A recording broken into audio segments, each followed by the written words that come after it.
They can't even will to believe in God. They see absolute reality above and about them now, don't they? Which was their will in life. I will not pretend that I do not understand them. For what is it not? I who promised them all without work and without striving will become theirs? But lately I asked of a newly transcended soul which had much acclaim back on Terra, known as Earth. I asked this soul, what was your greatest desire back on your world? You who was applauded by rulers and admired by your fellow mankind. This little wretched soul replied, justice for all. And they put on such a righteous expression. Oh, Michael, how admirable. For who does not admire justice? Even I say. But I prodded him a little. He declared that in his earthly view, all men and women deserved what all other men and women possessed, whether worthy of it or not.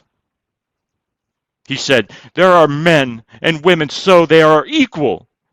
And being born, they have a right to the fruits of the world, no matter the condition of their birth or the content of their minds or their capabilities. I conducted him through the pleasures of my hell. And oh, was he so delighted that no soul was lesser in riches than the other, and that every soul had access to my banquets and to my palaces. No soul was distinguishable from one another. None possessed what another did not possess. Every desire was immediately gratified, no? And this he soon discovered. Oh, how his wretched soul, he smiled about him so joyfully, and he said, here, here, justice is attained. And then he saw that no face was joyful, however mean or lofty its features. He remarked with question on the listlessness of my damned, and how they just strolled emptily through their thoroughfares filled with music, and through the streets wherein there was not a single humble habitation. He heard the cries of pleasure over my laden tables, and then he heard silence! For here there is no need now for food, and there is no need now for no desire of enjoyment. He saw the poorest on earth were clothed in magnificent jewels, yet they seemed to weep and cry the loudest. This man, he was no fool. He said, satiety. True, I answered him, but satiety can live only in the presence of total equity, no? He pondered on this for a while. I led him to the seats of thousands of philosophers, and he sat down among them. But as there is no challenge in my hell, there is no mystery. So there can be no philosophy either. That night, he came to me on his knees, begging, Michael, begging for me to kill him, for death.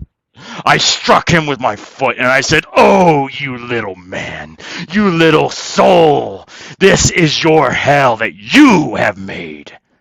And this is what your little heart desired. So eat, drink, and go be merry. Oh, he attempted to hang himself that night in the manner of Judas, as I laughed with the fertility of it all. I meditated that above all the fertilities of my climax of hell. This little creature, he came to me in tears. If you are real, then God must exist as well.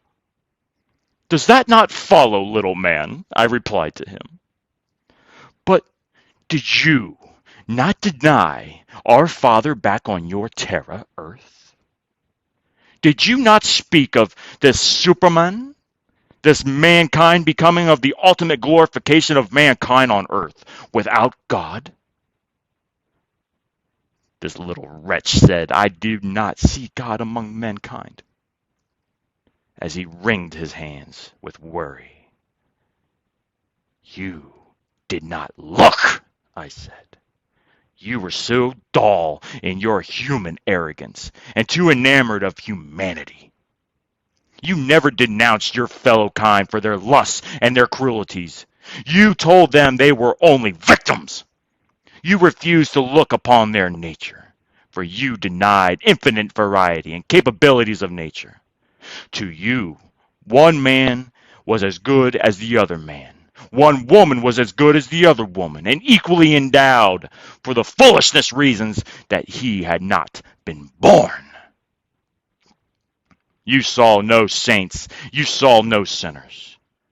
It was only a matter of environment, though through the proof was all about you in the environment, was a mere shading or a tint of the soul, and not its own destiny.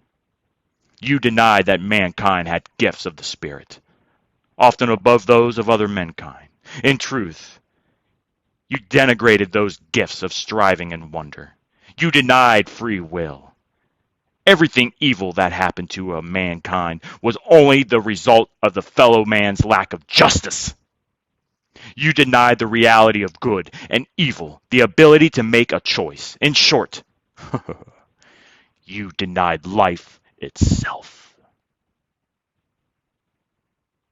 Then this miserable little wretched soul said, Then God in truth does exist, he asked, after a moment of miserable thought. I leaned down to him, face to face. That, I said, you will never know. But rejoice! All your dreams are fulfilled here. Delight yourself, little man. Behold, there are beautiful female demons here, and banquets and sports and pleasures, and soft beds and lovely scenes, and all whom you had wished for in life. Oh, now you know. Converse with them, for as you created them. He then said, There is no desire in me. I want nothing. You, I said, you are surely in my hell now. And I left him kneeling as he wept.